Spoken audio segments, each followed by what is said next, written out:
Bienvenue dans le 20h. Merci d'être sur RTI 1 ce mercredi 13 février. L'Union africaine attribue un trophée au président ivoirien. Alassane Ouattara a été distingué pour sa politique de lutte contre la corruption et pour les réformes mises en œuvre en faveur de la bonne gouvernance. Le ministre de l'Intégration africaine et des Ivoiriens de l'extérieur a remis le trophée ce mercredi. Le ministre de l'Intérieur et de la Sécurité invite les forces de police nationales à réduire l'indice de sécurité. Elles sont en conclave à Yamoussoukro pour définir les stratégies efficaces de prévention et de répression du grand banditisme et autres défis actuels liés à la sécurité. La journée mondiale de la radio est célébrée aujourd'hui 13 février. Une date pour montrer l'impact de la radio. En Côte d'Ivoire, il s'agit cette année de mettre en lumière les moyens dont disposent les radios de proximité pour être véritablement des outils de promotion du dialogue, de la tolérance et de la paix. Au Venezuela, Juan Guaidó annonce l'entrée de l'aide américaine dans le pays le 23 février prochain, soit dans 10 jours. Et cela malgré la ferme opposition du chef de l'État Nicolás Maduro, qu'il accuse d'être un pantin de Washington. Bonsoir à tous. L'Union africaine rend hommage à la Côte d'Ivoire. Un trophée a été attribué au chef de l'État ivoirien, notamment pour sa politique de lutte contre la corruption et pour la bonne gouvernance. C'est le ministre de l'Intégration africaine et des Ivoiriens de l'extérieur, Ali Koulibaly, qui a remis ce mercredi ce trophée. Il a été reçu par le vice-président assurant l'intérim du chef de l'État, Jérôme Kofi Abola. Un trophée de l'Union africaine attribué au président de la République, Alassane Ouattara, en marge du 32e sommet de l'Union tenu récemment à Addis Abeba. Trophée réceptionné ce mercredi par le vice-président Daniel Kablan-Duncan des mains du ministre Ali Koulibaly en présence du ministre d'État, ministre de la Défense Ahmed Bakayoko, assurant l'intérim du Premier ministre Amadou Gon Koulibaly.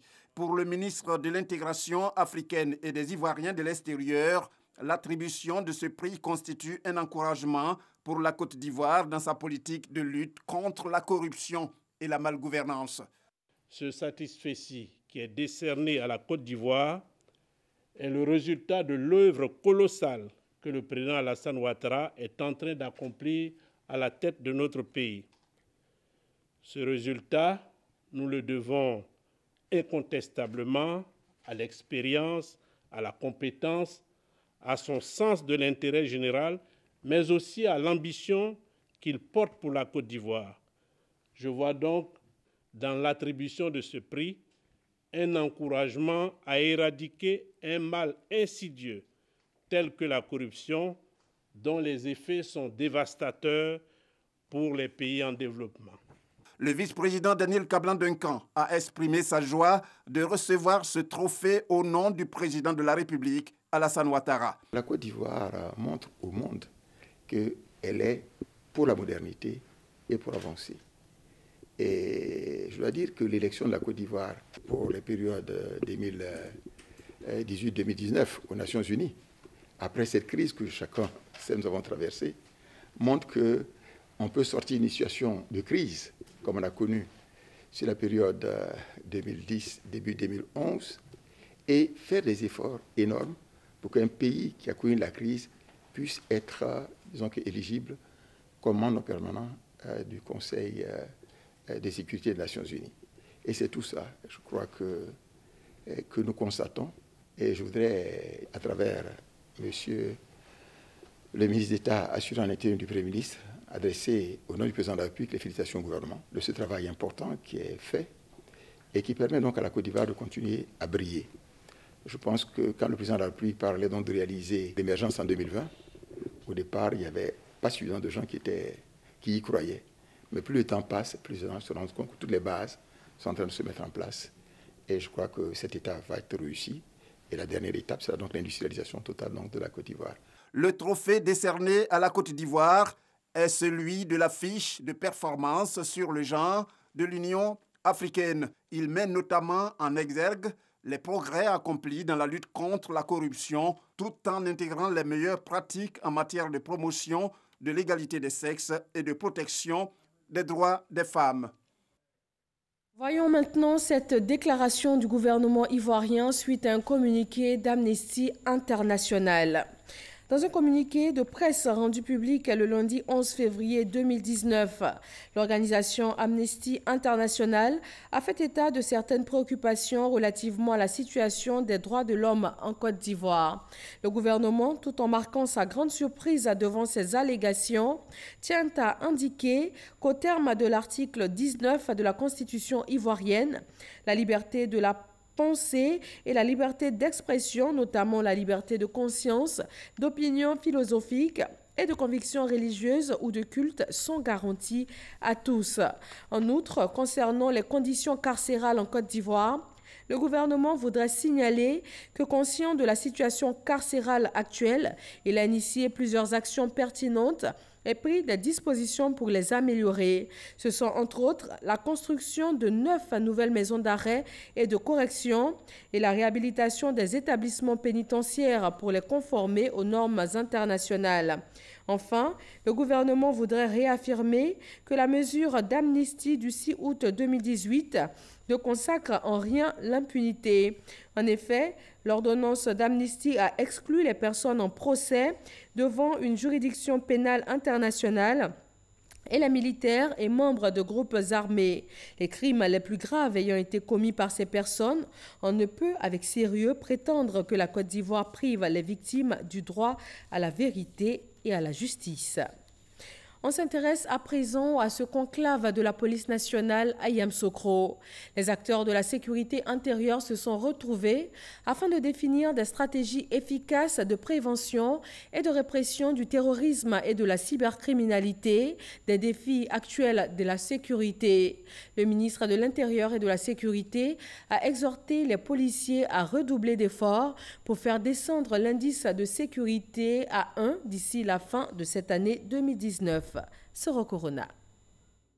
Comment faire de la police nationale une police professionnelle et moderne capable de relever les défis sécuritaires actuels? Comment définir des stratégies efficaces de prévention et de répression du terrorisme? Toutes ces questions font l'objet d'un séminaire de réflexion à Yamoussoukro. Durant 4 jours, les différents acteurs de la sécurité intérieure passeront au peigne fin plusieurs thématiques. Le renforcement du maillage du territoire national par les services de police, le déploiement des groupements mobiles d'intervention dans les préfectures de police, l'activation des brigades anticriminalité.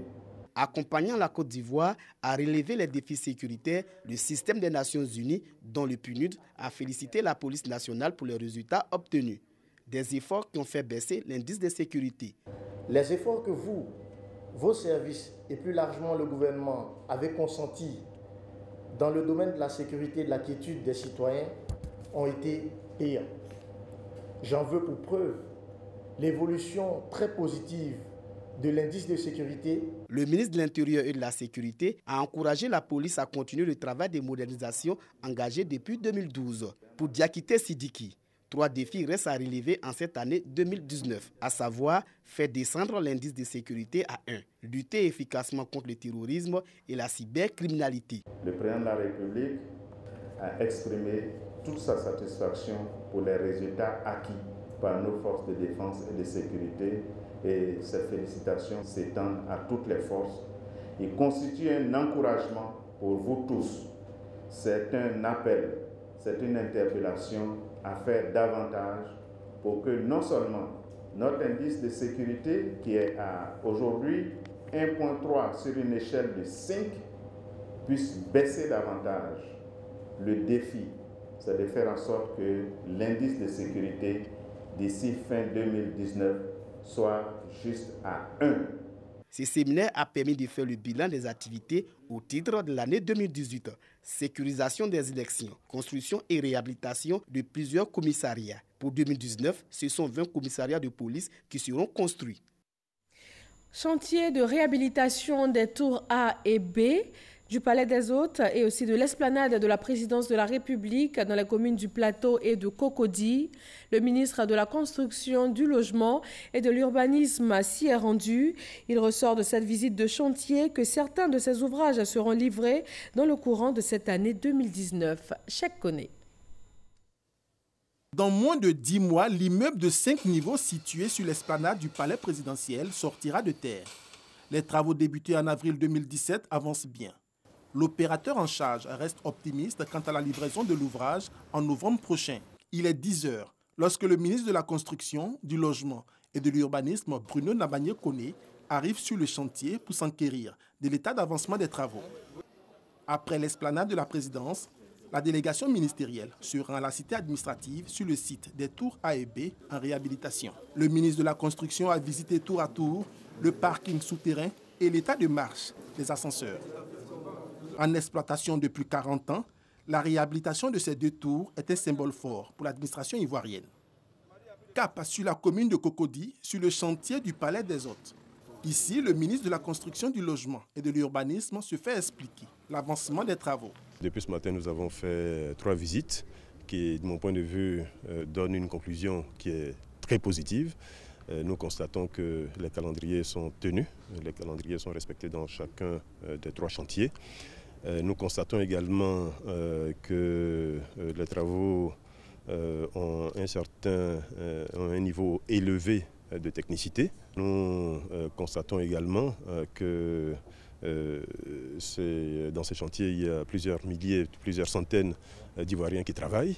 C'est bon pour notre économie, c'est bon pour nos jeunes, c'est bon pour le milieu du travail. Première résidence officielle du président Félix Houphouët-Boigny, les autorités nationales ont décidé de faire de ce palais la résidence d'accueil des personnalités de marque qui séjourneront à Abidjan. Nous allons donner la possibilité à l'État de Côte d'Ivoire de recevoir des hôtes dans de bonnes conditions, à moindre coût, puisqu'il s'agira d'une infrastructure appartenant à l'État de Côte d'Ivoire qui n'aura plus besoin de débourser des sommes importantes pour loger ses hôtes dans des hôtels, dans des suites, etc. Et puis en ce qui concerne l'esplanade de la présidence de la République, c'est un projet qui avait déjà démarré sous une autre forme. Aujourd'hui, il a été décidé d'en faire une annexe à la présidence de la République, qui est, comme vous le voyez, un peu à l'étroit dans ces locaux actuels. Donc il s'agit d'en faire une annexe, permettre aux collaborateurs de la présidence de la République de travailler dans de meilleures conditions. Ces dernières années, le gouvernement a entrepris une réhabilitation des bâtisses publiques et la construction de nouvelles pour répondre à un besoin de modernisation de l'administration ivoirienne. Le bilan de cette visite de chantier est donc positif, mais ce n'est pas le cas partout. Souvenez-vous, un immeuble en construction s'était effondré à Yamoussoukro il y a quelques mois. Le procureur de la République, près le tribunal de Bouaké, a animé un point de presse à ce sujet.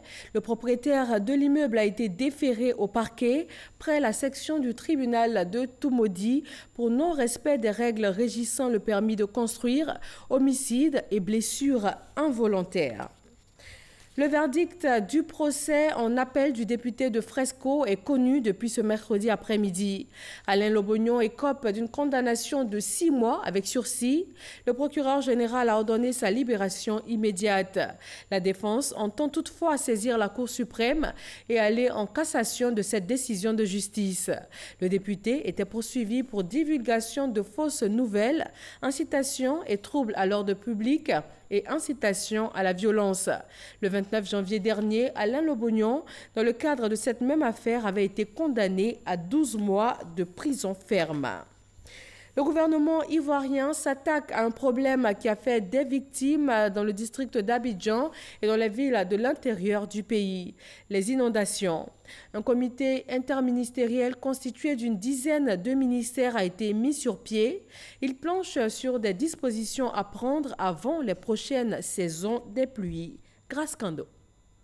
Les inondations récurrentes lors des saisons de pluie dans le district d'Abidjan et des villes de l'intérieur, le gouvernement ivoirien n'en veut plus. Pour parer à de telles situations, un comité interministériel s'est réuni pour plancher sur les dispositions à prendre de façon consensuelle à l'approche des prochaines pluies. C'est entretenir les ouvrages de drainage des points critiques avant le début de la saison des pluies afin de prévenir les inondations de ces sites.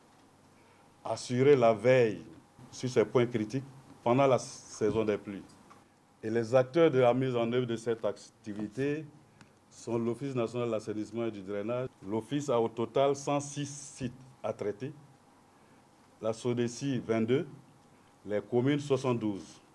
Ça fait un total général global de 200. Ensuite, il y a le curage des ouvrages primaires de drainage.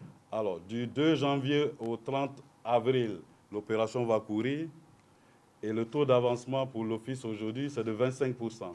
À l'Indénié, les 3 bassins que tout le monde connaît, c'est 30 000 mètres cubes de dépôt. Depuis la dernière intervention à aujourd'hui, on a 50%. Je voudrais rappeler que ces sites font partie d'un traitement qu'on appelle un engagement contractuel pluriannuel. Le comité interministériel s'était déjà réuni le 30 octobre 2018. Pour rappel, les pluies diluviennes qui se sont abattues sur le district d'Abidjan et des villes de l'intérieur l'année dernière avaient fait 20 morts et 136 familles sinistrées et déplacées. Ce mercredi 13 février, le monde célèbre la 8e journée mondiale de la radio.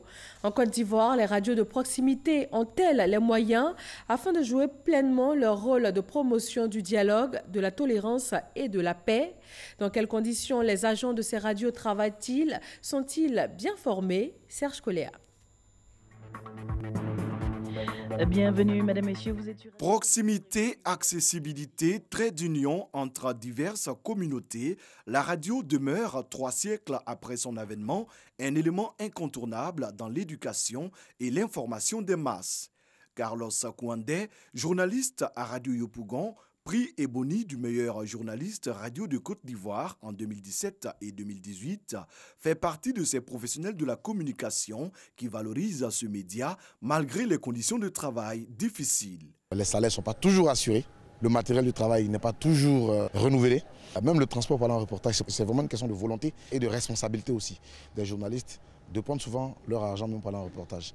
Donc voilà, c'est quelques difficultés-là qu'il faut essayer de revoir, mais surtout un profil de carrière aussi. Ce mercredi 13 février, journée mondiale de la radio, les radios de proximité sont invitées à être des outils de promotion du dialogue, de la tolérance et de la paix. La presse ivoirienne dans son entièreté est sinistrée, donc il est difficile pour nous de jouer ce rôle de catalyseur, de jouer ce rôle que nous devons jouer, celui de distiller la paix, le dialogue. Donc je dis oui, les moyens humains nous les avons, la volonté nous l'avons, les capacités nous les avons, mais nous avons absolument besoin d'accompagnement. L'Union des radios de proximité de Côte d'Ivoire bénéficie du soutien de l'UNESCO qui a initié cette journée mondiale en 2011. Le but de cette journée, c'est d'attirer l'attention des autorités et des dirigeants sur l'importance de la radio. C'est d'attirer l'attention du monde, des bailleurs de fonds sur l'importance de financer les radios, de leur donner des équipements adéquats, des équipements de pointe. 20 ans après la création de l'Union des radios de proximité de Côte d'Ivoire, la question de la survie et de la viabilité de ce média en Côte d'Ivoire reste au centre des préoccupations. Le ministre de la Communication et des Médias, représenté à ce panel par Agnès Crédit, conseiller technique, réaffirme l'engagement de la tutelle aux côtés des radios de proximité. Ces radios pourront bénéficier désormais de l'appui du Fonds de soutien et de développement de la presse.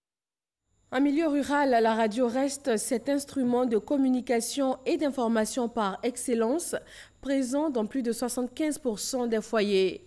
Plus qu'un média, c'est un compagnon bien présent dans le quotidien des populations rurales. Soro Corona nous conduit dans la région de l'Ifo. Gabriel Nda est producteur d'EVA à Kwakoussekro dans la sous-préfecture de Woulé, région de l'Ifou.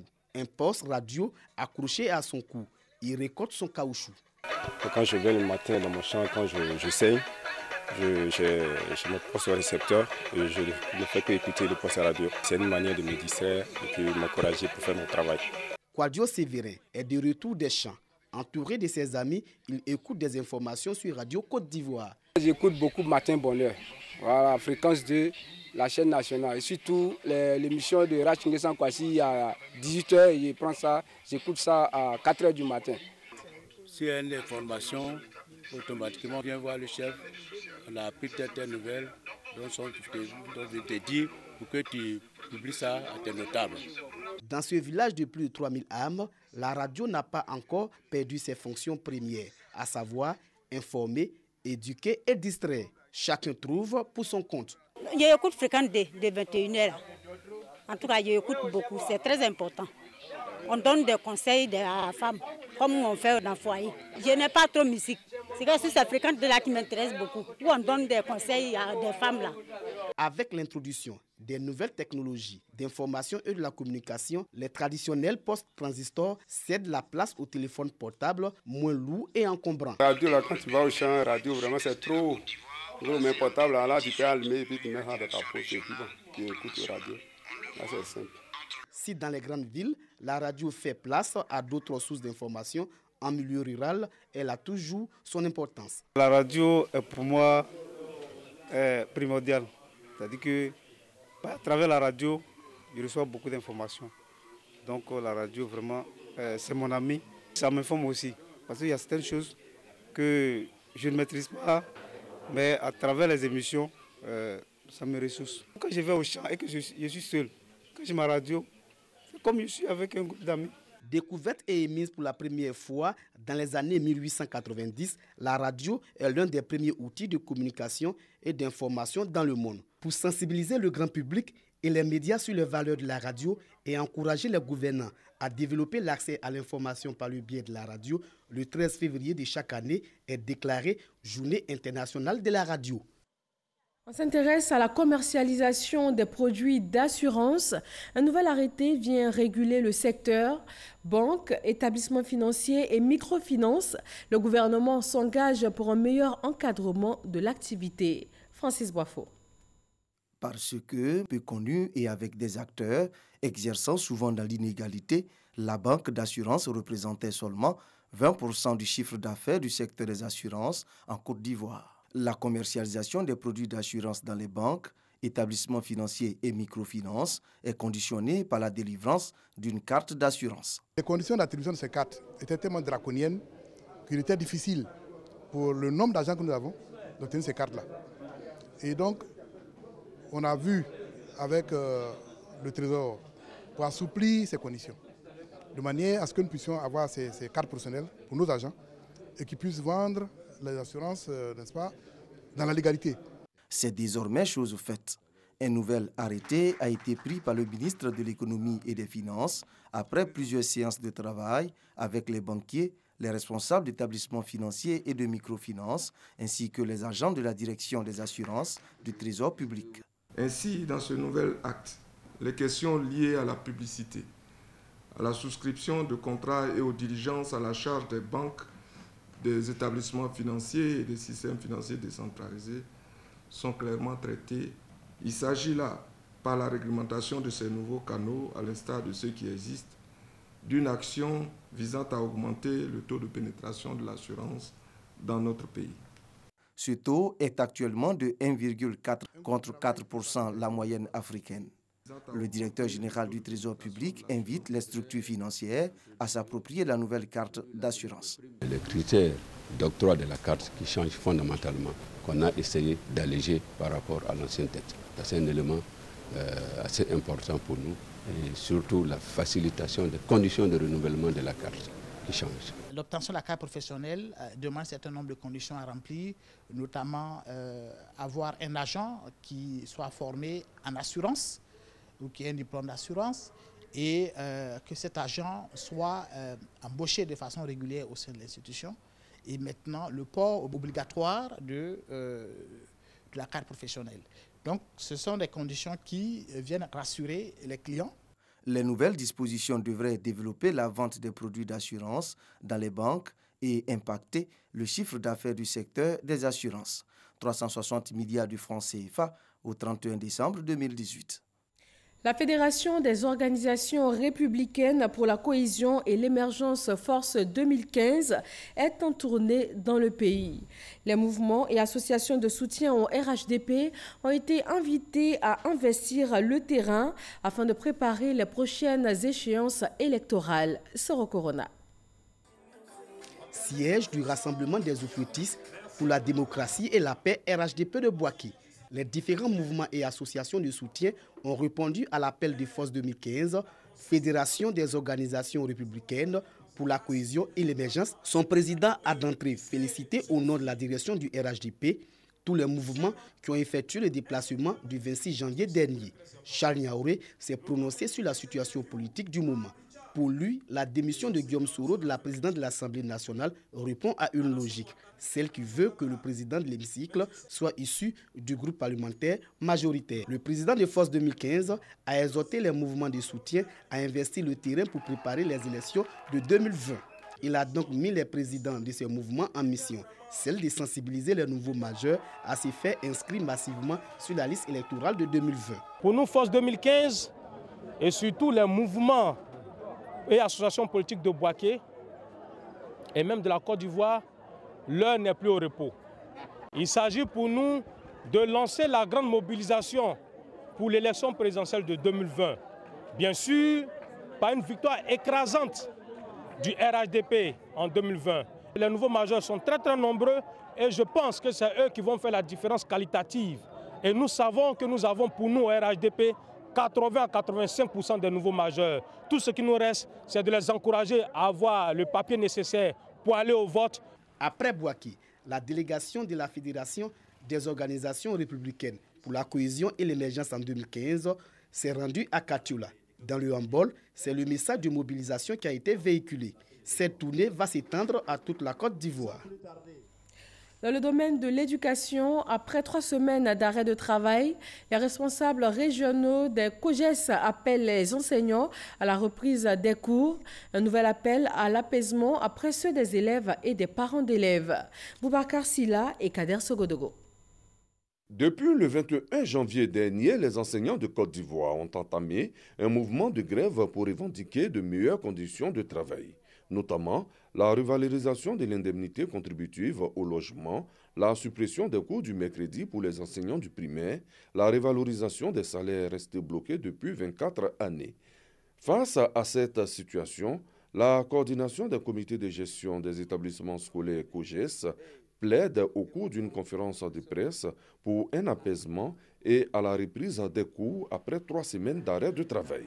Nous demandons à l'État de tout mettre en œuvre et de rencontrer les grévistes pour que solution soit trouvée. Nous demandons aux professeurs de reprendre les chemins de l'école. Nous leur demandons pardon parce que cette grève a trop duré. Cet appel est lancé après celui des élèves et des parents d'élèves qui ont mis en mission les 2 directeurs régionaux de l'éducation nationale pour la reprise des cours sans condition ni bras de fer. La Saint-Valentin, la fête des amoureux, c'est demain 14 février. C'est aussi une fête pour les commerçants qui affichent des offres diverses, des plus classiques aux plus atypiques. Dans les réceptifs hôteliers, on met les petits plats dans les grands pour ravir le cœur des amoureux. Patricia Omouetia. À la Saint-Valentin, il y a ceux qui déboursent une somme astronomique pour lui offrir un bijou qui brille de 1000 feux. Il y a ceux qui se contentent d'une soirée au restaurant, puis il y a ceux qui préfèrent passer un moment privilégié en amoureux dans un hôtel de charme. Entre bons plans, choix d'exception et jolie attention, les hôtels se plient en 4 pour ravir le cœur des amoureux. Des hôtels qui déplient le tapis rouge pour les Valentins et Valentines, 30 couples attendus dans cet hôtel 4 étoiles pour un package compris entre 60 000 et 120 000 francs CFA. Pour le couple, donc, ça fera 120 000 pour le dîner sans la nuitée. Et pour la nuitée, exceptionnellement, cette année, nous avons prévu un forfait de 185 000 francs le couple. Donc, pour le forfait de 185 000, vous aurez droit, le couple aura droit à l'apéritif, au dîner, la bouteille de champagne offerte, la nuitée et les 2 petits déjeuners. Cette année, à l'occasion de la Saint-Valentin, cet hôtel situé au plateau compte bel et bien séduire ses clients. Menu spécial Saint-Valentin avec le dîner de l'amour, 30 à 40 couples attendus. Une centaine de roses mobilisées pour un coût total de 500 à 800 000 francs CFA. Nous avons investi sur les fleurs, sur les bouquets de roses qu'on souhaite offrir à nos clients. Par ailleurs, après le reste, c'est toute l'équipe, tous unis, pour pouvoir vous apporter un bon moment. Pour cet établissement hôtelier, pas question cette année de proposer des offres ou packages aux clients. On innove plutôt pour rapprocher les personnes seules ce jour-là à travers un jeu d'invisibilité. Et dès notre arrivée dans le bureau de la commerciale, nous tombons sur le coup de fil d'une cliente. Alors en fait, tout le monde s'inscrit et puis après, nous, on va choisir par exemple la personne qui correspond le plus à vos attentes. et puis vous mettre en contact ce jour. Il n'y a pas un événement spécial Saint-Valentin cette année. Donc on a préféré faire quelque chose de plus amusant, de différent, d'original. En février, plus que jamais, les hôtels abidjanais proposent aux amoureux un séjour des plus romantiques. À l'occasion de la Saint-Valentin tout particulièrement, la capitale redouble d'attention pour les couples qui célèbrent leur amour. Mobilisation et organisation indispensables pour clore votre journée romantique. De nombreux établissements hôteliers connaissent sur le bout des doigts les codes pour faire fondre à coup sûr le cœur de votre partenaire. Au Venezuela, l'opposant et reconnu président par intérim par de nombreux pays, Juan Guaido, annonce l'entrée de l'aide américaine dans le pays le 23 février prochain, soit dans tout juste 10 jours. Et cela malgré la ferme opposition du chef de l'État, Nicolás Maduro, qu'il accuse d'être un pantin de Washington. Et c'est tout pour ce soir. Merci de nous avoir suivis. On se retrouve demain pour un nouveau 20h, toujours sur RTI 1.